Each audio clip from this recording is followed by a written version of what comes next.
ኮሜንት መጻፉን ተውት። ኮሜንት እንዳንዘጋባችሁ ብለን እሺ። እኔ ልቤን እጅግ ከሚያሳዝነኝ እንዲህ አይነት ነገር በዚህ ቤተክርስቲያን ውስጥ መገኘቱ በቃ ሁሌ ባሰብኩት ሰዓት ላይ ይሄንን አባቶች አይተውታል። ይሄንን እንዴት ሊጻፍ ቻለ? እንዴት ሊያልፍ ቻለ? እንዴት ሰው እንዴት ባገሩ የለም ብሎ ከሚያስብለኝ ነገሮች ውስጥ እዚህ አሁን በማሳየው ገድለ ዘርዓ ብሩክ ኦኬ እሺ ገድለ ዘርዓ ብሩክ ላይ ይሄ እንግዲህ መጽሐፉን ማሳየት ስላለብኝ ከውጪ ጀምረው የታተመው ይሄ በአሳታሚው ፈለገ ጊዮን ግሽ አባይ ቅዱስ ሚካኤልና አቡነ ዘርዓ ብሩክ ደብር ነው። የደብሩ ሰበካ ጉባኤ ነው። ጎጃም ውስጥ ነው ያለው።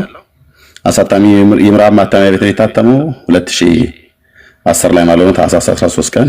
ይህ መጽሐፍ ያለ አሳታሚው ፍቃድ ይላል በቤተክርስቲያኒቱ በደብሩ ሰበካ ጉባኤ ጽሕፈት ቤት ስለሆነ በኢትዮጵያ ኦርቶዶክስ ቤተክርስቲያን ፍቃድና በቤተክርስቲያኒቱ የሰበካ ጉባኤ የታተመው ማለት ነው። ይህን ገዳም ለማግኘት የምትፈልጉ አድራሻው ከአዲስ አበባ በባህር ዳር መስመር ሲሄዱ ከቲሊሊ ከተማ ወደ ምስራቅ በሚወስደው 35 ኪሎ ሜትር ላይ ይገኛል። የምገዛቸው መጽሐፍቶች ባይዘው አንዳንዶች ካልሆኑ በስተቀር አብዛኛው የቤተክርስቲያኒቱ የምትቀበላቸው ነው። አንዳንዶቹ ብያልኩትኝ አንዳንዶች በግለሰብ እጅ የታተሙ አሉ። እነዛም ግለሰቦች በቤተክርስቲያን ውስጥ የሚታወቁ ትልልቅ ሰዎች ናቸው ያሳተሙት። ግለሰቦቹ ራሱ ኦርቶዶክሳውያን ግለሰቦች ናቸው። ኦኬ በዚህ መጽሐፍ ላይ በጣም እጅግ ከሚያሳዝን ነገር አንዱ ብዙ ነገር አለ፣ ግን ከጌታችን ከኢየሱስ ክርስቶስ ጋር ቀጥታ በተገናኘ የተጻፈ ምዕራፍ 8 ላይ ከገጽ 31 ገድለ ዘርዓ ብሩክ እኔ በያዝኩት እዚህ ማለት ነው ገጽ 31 ይኸው ምዕራፍ 8 ይኸው ይህን ክፍል ሙሉን አነባዋለሁ። እንዲህ ይላል። አንድ አምላክ በሚሆን በአብና በወልድ በመንፈስ ቅዱስ አምነን እግዚአብሔር ለወዳጁ ብፁዕ አባታቸው እኔ አባታችን ብዬ ማለት ስለሚከብደኝ ማለት ነው አባታቸው ዘርዓ ብሩክ በጎ ነገር እንዳደረገለትና ያለ ድምጽ ከሰማይ ደጆችን አልፎ የእሳትን ባህር ተሻግሮ ፈራሽ በስባሽ ሲሆን እንደ ሕያዋን መላእክት በፍጥነት ከጽንፍ እስከ ጽንፍ ከአድማስ እስከ አድማስ ይደርስ ዘንድ የመላእክትን ክንፍ እንደሰጠው ወንድሞቻችንና እህቶቻችን ስሙ ይላል። ይህ ጻድቁ አባታቸው ባለ በሕይወት ዘመናቸው ለሚያመልኩት ጸጋን ክብርን ከሚሰጥ ከፈጣሪ ከመላእክት የሚበዙ 12 ክንፈ ጸጋን ተቀብሎ የሰማይ ደጆችን አልፎ የእሳት ባህርን ተሻግሮ ከእግዚአብሔር ዙፋን ከሰባተኛው ሰማይ ደርሶ ከመንበሩ አጠገብ ፊት ለፊት ቆመ ይላል። መላእክትም ለሌሎች ቅዱሳን ያልተሰጠ ይህን ስልጣን አይተው ሰባቱ ሰማያትን አልፎ ከሚያስፈራ ከክብር ባለቤት ዙፋን ፊት ይቆም ዘንድ ለምድራዊ ሰው ይህንን ነገር እንዴት ይቻላል እያሉ አደነቁ። ይህንንም ሲያደንቁ ጌታችን ከመንበሩ ከዙፋኑ ተነስቶ አፉንና እግሩን መላ አካላቱን ሁሉ ሳመው። የሚሳመው ማን ነው? ዘርዓ ብሩክ ነው። ሳሚው ጌታችን መድኃኒታችን ኢየሱስ ክርስቶስ ነው። ጌታችን የዘርዓ ብሩክን አፍ፣ የዘርዓ ብሩክን እግር፣ የዘርዓ ብሩክን መላ አካላቱን ሁሉ ሳመው ይላል። ሊሳም የሚገባው ጌታ መሆኑ ቀርቶ ተሳሚው ፍጥረት ሆነ ማለት ነው። ይህም ብቻ አይደለም። ከዚህም በኋላ እናቱ ማርያም አፉንና እግሩን መላ አካላቱን እንድትስመው በቅንፍ እንድትባርከው አዘዛት። ልክ ጌታችን እንደሳመው ዘርዓ ብሩክን አፉንና እግሩን መላ አካላቱን እንድትስመው ማርያምም የዘርዓ ብሩክን አፉንና እግሩን መላ አካላቱን እንድትስመው ወይ ደግሞ እንድትባርከው አዘዛት። በገነትም በዚህም ዓለም ያሉ ቅዱሳን ክቡራን መላእክት ሁሉ እንዲሁ እንዲያደርጉ አዘዛቸው። እንዴት ነው የሚያደርጉት? ጌታችን መድኃኒታችን ኢየሱስ ክርስቶስ የዘርዓ ብሩክን አፉንና እግሩን መላ አካላቱን ሁሉ እንደሳመው የጌታዬ እናት ቅድስት ድንግል ማርያም አፉን እግሩን መላ አካላቱን ሁሉ እንድትስመው እንዳደረገ መላእክቱን ሁሉ እንዲሁ እንዲያደርጉ አዘዛቸው። መላእክትን ሁሉ እንዲሁ እንዲያደርጉ አዘዛቸው። ማርያም እንዳደረገችውና ጌታ እንዳደረገው ማለት ነው። በጣም ይረብሸኛል። ይሄና ሌሎች አሉ። በጣም ብዙ አሳያለሁ። እንዲህም እንዲያደርጉ አዘዛቸው። መላእክትም የፈጣሪያቸውን ትእዛዝ ሰምተው እጅ ሊነሱ መጡ። በየወገናቸው በየማህበራቸው እጅ ነሱ። ስለ ክርስቶስም ደማቸውን ያፈሰሱ ነቢያት፣ ሐዋርያት፣ ጻድቃን፣ ሰማዕታት፣ ደናግላን፣ መነኮሳት መጥተው በየወገናቸው በየሥርዓታቸው በየነገዳቸው እጅ ነሱት።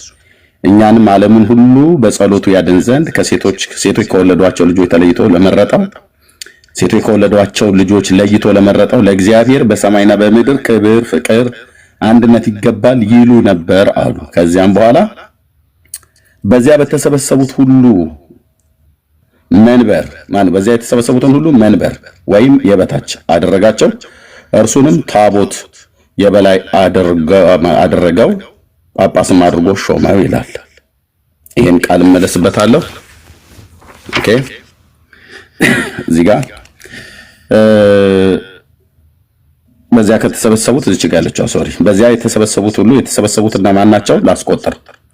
መነኮሳት፣ ደናግላን፣ ሰማዕታት፣ ጻድቃን፣ ሐዋርያት፣ ነቢያት፣ ቅዱሳን መላእክትና የጌታ እናት ማርያም። ራሱም ጌታ አለ። ሿሚው እሱ ስለሆነ ሌሎቹ ግን እንዳለ ፍጥረታት ናቸው፣ እዛ የተሰበሰቡ ናቸው። እሺ ኦኬ የናዴል አስገባ። ኦኬ እና ከሁሉ በላይ አድርጎ ሾመው ይላል። ከሁሉ በላይ አድርጎ ሾመው። ሌሎቹን በዚያ የተሰበሰቡትን ሁሉ ብሎ ሲል ከጌታችን በቀር ሌሎቹ ማርያምንም፣ መላእክትም፣ ነቢያት፣ ሐዋርያት፣ ጻድቃን፣ ሰማዕታት፣ ደናግላን፣ መነኮሳት ሁሉ በሙሉ በእነሱ ላይ የበላይ አድርጎ ሾመው። ማንን? ዘርአ ብሩክ። አሁን የቤተክርስቲያኒቱ ትምህርት ማርያም መትሕተ ፈጣሪ መልዕልተ ፍጡራን ናት ብለው የሚሉት አስተምሮት አለ። ከፈጣሪ በታች ከፍጡራን በላይ ናት ይላሉ በቤተክርስቲያኒቱ አስተምሮት። የአቢ ክብራ ለማርያም እንኩሎሙ ቅዱሳን ያሉ ብለው በሚሉበት ፓርት ማለት ነው። የማርያም ክብር ከቅዱሳን ሁሉ ክብር ይበልጣል ብለው ይላሉ። ያ ከሆነ እዚህ ጋር ዘርአ ብሩክ በልጧታል። ምክንያቱም በዚያ ከተሰበሰቡት ሁሉ የበላይ አድርጎ ሾመው ይላል። እሱን ማለት ነው። ከዛም አልፎ ከምንም በላይ ጌታችን የዘርአ ብሩክን እግሩንና አካሉን አፉን ሳመ። እናቱም ቅድስት ድንግል ማርያም እንደዚሁ አደረገች፣ ሳመች። መላእክትም እንዲሁ እንዲያደርጉ አዘዛቸው። እነዚህም ሁሉ ጭምር አብረው ከዚሁ ጋር ጌታ እንዳደረገው ማርያም እንዳደረገችው መላእክትም እንዳደረጉት የእነዚህ ሁሉ መሰብሰብ ይሄን ሁሉ ያደርጉ ነው። ስለዚህ እዚህ ጋር በተገለጠው መሰረት ይህ ዘርአ ብሩክ የተባለ ሌሎቹ እንኳን አልሳሙትም ተብሎ ቢባል ጌታችንና እናቱ ቅድስት ድንግል ማርያም መላእክት አፉንና እግሩ መላ አካላቱን ስመውታል።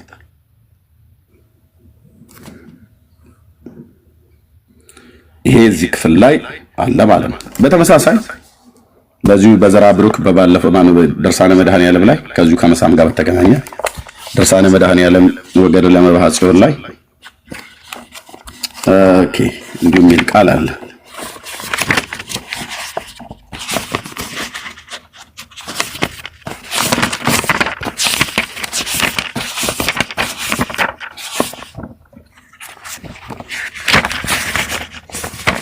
ድርሳነ መድኃኔዓለም ወገድ ለመባህ ጽዮን አንዴ ተጠቆይ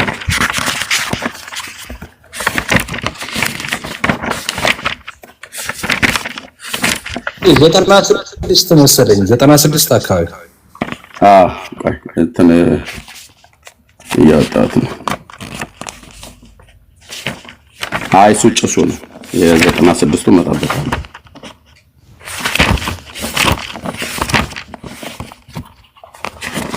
ስድስቱ ጭሱ ነው። እሱንም እመጣበታለሁ። ይሄ 154 ገጽ 154 ድርሳነ መድኃኔዓለም ወገድ ለመባህ ጽዮን ባይዘይ ያው መድኃኔዓለም በ27 ነው የሚውለው። መባህ ጽዮን የሚባል ጻድቅ አባት ተብሎ ቢባል በ27 ነው የሚውለው፣ ድርብ ማለት ነው። እና በዚህ ክፍል ላይ ምዕራፍ 7 እንዲህ ይላል። ዳግመኛ የአባታቸውን የመባህ ጽዮንን ደግነቱን እንነግራቸዋለን። ብቻዬን ከቆምኩበት እንደ ሽቱ መዓዛ ሽታው የሆነ መዓዛ ሽታው በጎ የሆነ የሕይወት መዓዛ ወደ እኔ ይመጣል አለ። ብመለከትም ብቻዬን ነኝ። በእኔ ምንም ላይ እንደሆነ አሰቡ። ወደ ቅዱሳን ሄዱ። እግዚአብሔር አሳይቷቸው እንደሆነ ይነግሩኝ ዘንድ ደርሼ በእኔ ላይ የሚሆነውን ነገር ሁሉ ነገርኳቸው። ሰምተውም ከስጦታ የተነሳ አደነቁ። የይቅርታንም አምላክ አመሰገኑት። አንተም ብፁዕ ምስጉን ነህ አሉ። ይህ የመዓዛ ሽታ መድኃኔዓለም ነው። የመረጣቸውንም ሰዎች